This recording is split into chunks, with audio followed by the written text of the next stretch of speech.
I don't know if any of my followers read David Wong. David writes about the monkey sphere, he calls it.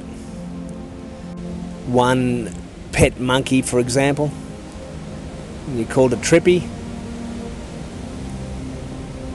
And it went with you everywhere, dressed as a pirate, had character, personality. It died, you'd be upset.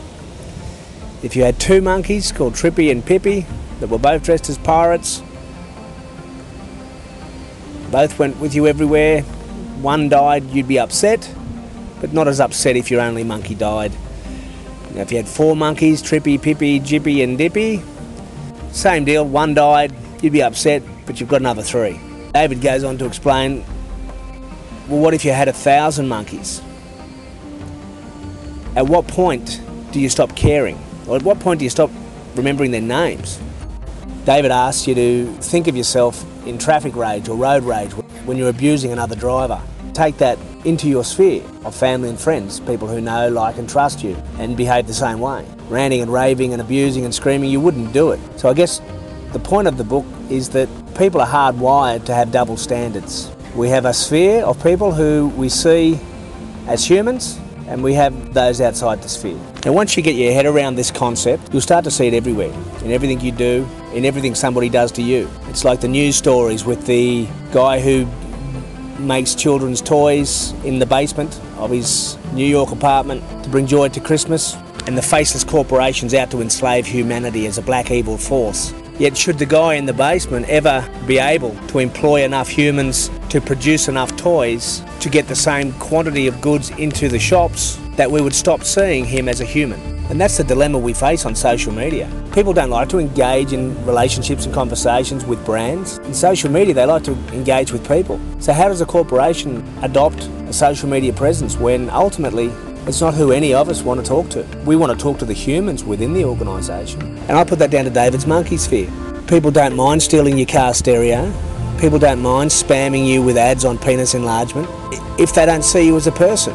We are just numbers that are attached to profile pictures, that are attached to money, and their sole focus is money, and people will do these things without ever comprehending that there is a human being on the other end of their actions. In David's book, he talks about Osama bin Laden and how the American public don't like to humanise their image of him. They like to picture him as a man in a cloth hiding in a cave, drawing up suicide missions.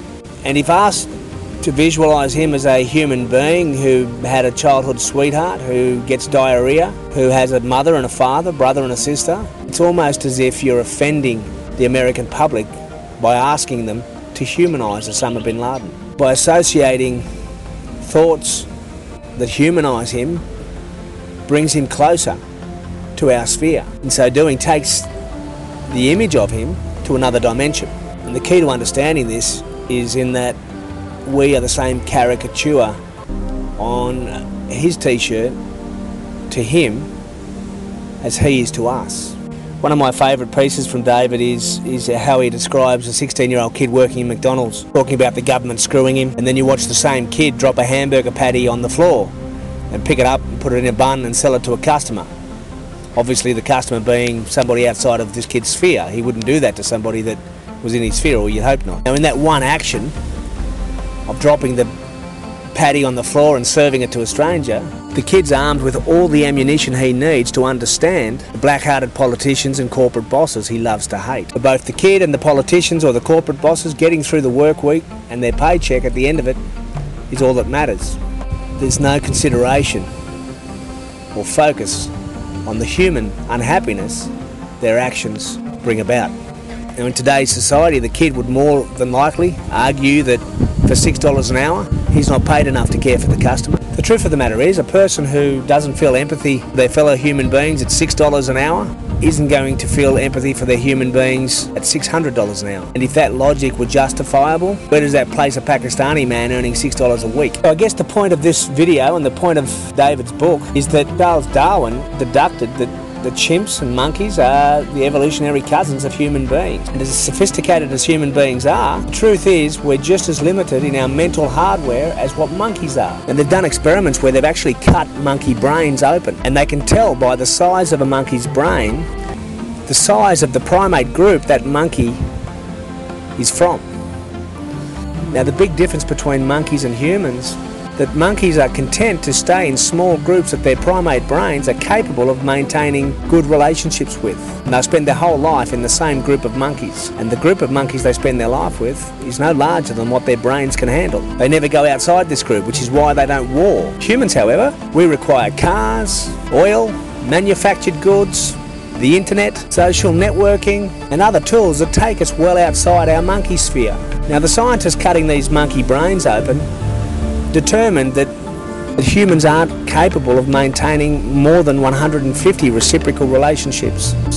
Yet all of these luxuries and conveniences that take us outside of our sphere require groups of more than 150 people to maintain the standard of living in which we are now accustomed. Thus, humans routinely find ourselves functioning in bunches much larger than our primate brains can handle. We end up simultaneously supporting and resenting each other.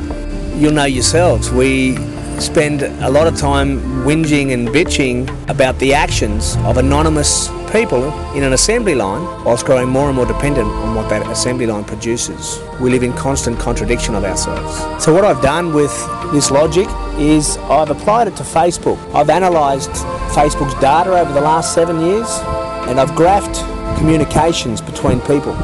And you'll be astounded at the results. The percentage of people that we actually maintain two-way relationships with, and this is real data. 7 years of Facebooking, this is real data.